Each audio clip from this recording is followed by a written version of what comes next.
மத்தேயு 20ஆம் அதிகாரம். பரலோக ராஜ்யம் வீட்டெஜமானாகிய ஒரு மனுஷனுக்கு ஒப்பாயிருக்கிறது. அவன் தன் திராட்சைத் தோட்டத்துக்கு வேலை ஆட்களை அமர்த்த அதிகாலையிலே புறப்பட்டான்.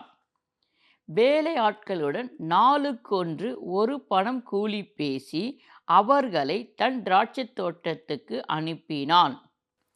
3ஆம் மணி வேளையிலும் அவன் புறப்பட்டுப் போய் கடைத்தெருவிலே சும்மா நிற்கிற வேறு சிலரைக் கண்டு, நீங்களும் திராட்சைத் தோட்டத்துக்குப் போங்கள், நியாயமானபடி உங்களுக்குக் கூலி கொடுப்பேன் என்றான். அவர்களும் போனார்கள். மறுபடியும் 6ஆம் மணி 9ஆம் மணி வேளையிலும் அவன் போய் அப்படியே செய்தான். 11ஆம் மணி வேளையிலும் அவன் போய் சும்மா நிற்கிற வேறு சிலரைக் கண்டு, நீங்கள் பகல் முழுவதும் இங்கே சும்மா நிற்கிறது என்ன என்று கேட்டான். அதற்கு அவர்கள், ஒருவரும் எங்களுக்கு வேலையிடவில்லை என்றார்கள். அவன் அவர்களை நோக்கி, நீங்களும் திராட்சைத் தோட்டத்துக்குப் போங்கள், நியாயமானபடி கூலி பெற்றுக் கொள்வீர்கள் என்றான்.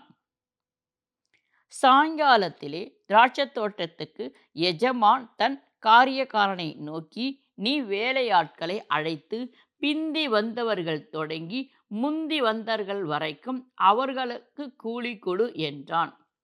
அப்பொழுது 11ஆம் மணி வேளையில் வேலை அமர்த்தப்பட்டவர்கள் வந்து ஆளுக்கு ஒவ்வொரு பணம் வாங்கினார்கள். முந்தி அமர்த்தப்பட்டவர்கள் வந்து தங்களுக்கு அதிக கூலி கிடைக்கும் என்று எண்ணினார்கள். அவர்களும் ஆளுக்கு ஒவ்வொரு பணம் வாங்கினார்கள். வாங்கிக் கொண்டு வீட்டெஜமானை நோக்கி, பிந்தி வந்தவர்களாகிய இவர்கள் 1 மணி நேர மாத்திரமே வேலை செய்தார்கள். பகலின் கஷ்டத்தையும் வெயிலின் உஷ்ணத்தையும் சகித்த எங்களுக்கு இவர்களை சமமாக்கினீரே என்று முறுமுறுத்தார்கள். அவர்களில் ஒருவனுக்கு அவன் பிரதியுத்தரமாக, சிநேகிதனே, நான் உனக்கு அநியாயம் செய்யவில்லை. நீ என்னிடத்தில் ஒரு பணத்துக்கு சம்மதிக்கவில்லையா? உன்னுடையதை நீ வாங்கிக் கொண்டு போ. உனக்கு கொடுத்தது போல பிந்தி வந்தவனாகிய இவனுக்கும் கொடுப்பது என்னுடைய இஷ்டம். என்னுடையதை என் இஷ்டப்படி செய்ய எனக்கு அதிகாரம் இல்லையா? நான் தயாளனாயிருக்கிறபடியால் நீ வன்கணனாயிருக்கலாமா என்றான். இவ்விதமாக பிந்தினோர் முந்தினோராயும் முந்தினோர் பிந்தினோராயும் இருப்பார்கள். அழைக்கப்பட்டவர்கள் அநேகர், தெரிந்து கொள்ளப்பட்டவர்களோ சிலர் என்றார். இயேசு எருசலேமுக்கு போகும்போது வழியிலே 12 சீஷரையும் தனியே அழைத்து, இதோ எருசலேமுக்கு போகிறோம். மனுஷகுமாரன் பிரதான ஆசாரியரிடத்திலும் வேதபாரகரிடத்திலும் ஒப்புக்கொடுக்கப்படுவார். அவர்கள் அவரை மரண அக்கினிக்குள்ளாக தீர்த்து அவரை பரியாசம் பண்ணவும், வாரியினால் அடிக்கவும், சிலுவையில் அறையவும் புறஜாதியரிடத்தில் ஒப்புக்கொடுப்பார்கள். ஆகிலும் 3ஆம் நாளிலே அவர் உயிரோடே எழுந்திருப்பார் என்றார். அப்பொழுது செபெதேயுவின் குமாரனாகிய தாய் தன் குமாரரோடு கூட அவரிடத்தில் வந்து அவரை பணிந்து கொண்டு, உம்மிடத்தில் ஒரு விண்ணப்பம் பண்ண வேண்டும் என்றாள். அவர் அவளை நோக்கி, உனக்கு என்ன வேண்டும் என்று கேட்டார்.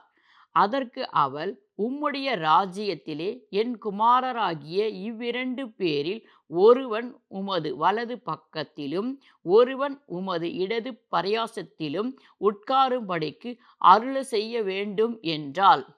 இயேசு பிரதியுத்தரமாக, நீங்கள் கேட்டுக் கொள்ளுகிறது என்னதென்று உங்களுக்கு தெரியவில்லை.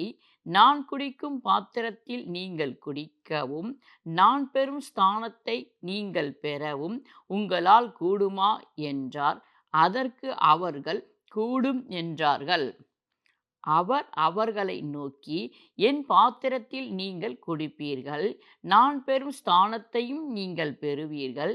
ஆனாலும் என் வலது பரியாசத்திலும் என் இடது பரியாசத்திலும் உட்கார்ந்திருக்கும்படி என் பிதாவினால் எவர்களுக்கு ஆயத்தம் பண்ணப்பட்டிருக்கிறதோ அவர்களே அல்லாமல் மற்ற ஒருவனுக்கும் அதை அருளுவது என் காரியம் அல்ல என்றார்.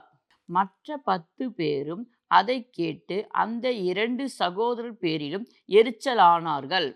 அப்பொழுது இயேசு அவர்களைக் கிட்டே வரச் செய்து, புறஜாதியாருடைய அதிகாரிகள் அவர்களை இறுமாப்பாய் ஆளுகிறார்கள் என்றும், பெரியவர்கள் அவர்கள் மேல் கடினமாய் அதிகாரம் செலுத்துகிறார்கள் என்றும் நீங்கள் அறிந்திருக்கிறீர்கள். உங்களுக்குள்ளே அப்படி இருக்கலாகாது. உங்களில் எவனாகிலும் பெரியவனாயிருக்க விரும்பினால் அவன் உங்களுக்கு பணிவிடைக்காரனாயிருக்கக் கடவான். உங்களில் எவனாகிலும் முதன்மையாக இருக்க விரும்பினால் அவன் உங்களுக்கு ஊழியக்காரனாயிருக்கக் கடவான். அப்படியே மனுஷகுமாரனும் ஊழியம் கொள்ளும்படி வராமல் ஊழியம் செய்யவும் அநேகரை மீட்கும் பொருளாகவும் தம்முடைய ஜீவனை கொடுக்கவும் வந்தார் என்றார். அவர்கள் எரிகோவிலிருந்து புறப்பட்டு போகையில் திரளான ஜனங்கள் அவருக்கு பின் சென்றார்கள். அப்பொழுது வழியருகே உட்கார்ந்திருந்த 2 குருடர் இயேசுவே அவ்வழியே வருகிறார் என்று கேள்விப்பட்டு, ஆண்டவரே, தாவீதின் குமாரனே, எங்களுக்கு இரங்கும் என்று கூப்பிட்டார்கள். அவர்கள் பேசாதிருக்கும்படி ஜனங்கள் அவர்களை அதட்டினார்கள். அவர்களோ, ஆண்டவரே, தாவீதின் குமாரனே, எங்களுக்கு இரங்கும் என்று அதிகமாய் கூப்பிட்டார்கள். இயேசு நின்று அவர்களை தம்மிடத்தில் அழைத்து, நான் உங்களுக்கு என்ன செய்ய வேண்டும் என்கிறீர்கள் என்றார். அதற்கு அவர்கள், ஆண்டவரே, எங்கள் கண்களைத் திறக்க வேண்டும் என்றார்கள். இயேசு மனதுருகி அவர்கள் கண்களைத் தொட்டார். உடனே அவர்கள் பார்வை அடைந்து அவருக்கு பின் சென்றார்கள்.